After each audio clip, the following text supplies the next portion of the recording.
पुरुषोत्तमास महात्म्य 13वां अध्याय। ऋषि कहने लगे कि हे सूत जी, राजा धृड़धनवा को पुरुषोत्तम के सेवन से राज्य, पुत्र, पौत्र और पतिव्रता स्त्री कैसे मिली और योगियों को अति दुर्लभ भगवान का लोक कैसे प्राप्त हुआ, आप विस्तार से इस इतिहास को कहिए।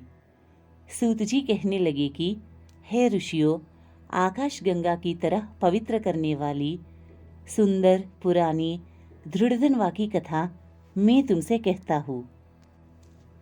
हाय देश का चित्रधनवा नाम से विख्यात राजा हुआ। उसका पुत्र महातेजस्वी, सब गुणों से युक्त, सत्य बोलने वाला, धार्मिक धृड़धनवा नाम से विख्यात हुआ। वह धृड़धनवा अंगों सहित चारों वेदों को पढ़कर विधि पूर्वक गुरु जी की पूजा कर दक्षिणा देकर पिता के नगर को गया। अपने नगर के रहने वालों को नेत्रों का आनंद उत्पन्न करते हुए उसने अपने पिता चित्रधनवा को प्रसन्न किया।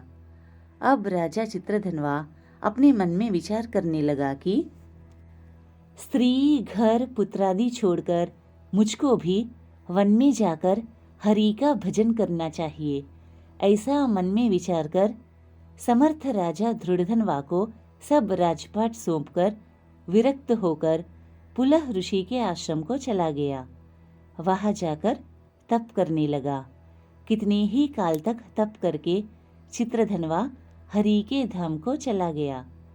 धृड़धनवा ने जब अपने पिता की मृत्यु को सुना तब अपने पिता की और्ध्वदैहिक क्रिया की, फिर नगर में राज्य करने लगा। राजा धृड़धनवा की गुणसुंदरी नाम की स्त्री थी। उसके 4 पुत्र हुए और चारुमती नाम की एक कन्या उत्पन्न हुई। उसके पुत्र चित्रवाक, चित्रवाह, मणिमान और चित्रकुंडल नामों से विख्यात हुए। श्री नारायण कहने लगे कि एक समय सोते हुए उस राजा के मन में यह विचार उत्पन्न हुआ कि मेरा यह सब वैभव किस पुण्य के प्रभाव से हुआ। न मैंने कोई तप किया, न दान दिया, न कुछ हवन किया। अपने इस भाग्य का कारण किससे पूछूं? राजा के इसी विचार में सारी रात्रि व्यतीत हो गई। प्रातः ब्रह्म मुहूर्त में उठकर यथाविधि स्नानादि करके खड़ा होकर उदय होते हुए सूर्य को अर्घ्य देकर ब्राह्मणों को दानादि देकर और नमस्कार करके वह राजा घोड़े पर चढ़कर तत्काल शिकार के लिए वन में गया। वहां उसने शिकार किया। उसी वन में राजा धृड़धनवा के बाण से घायल होकर एक मृग दूसरे वन में भाग गया।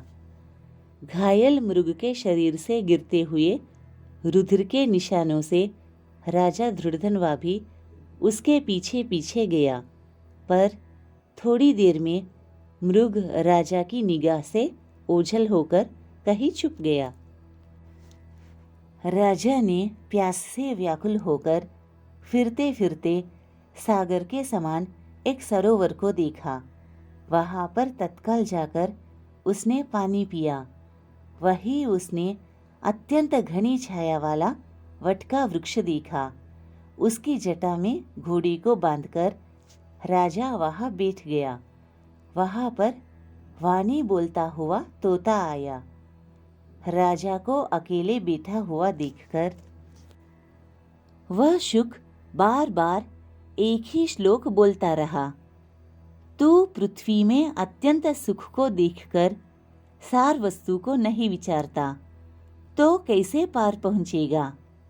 ऐसे उसके इन रहस्यपूर्ण वचनों को सुनकर राजा को यही सोच हुआ कि बारंबार यह शुक ऐसे वचन क्यों कहता है। क्या वह शुकदेव जी है?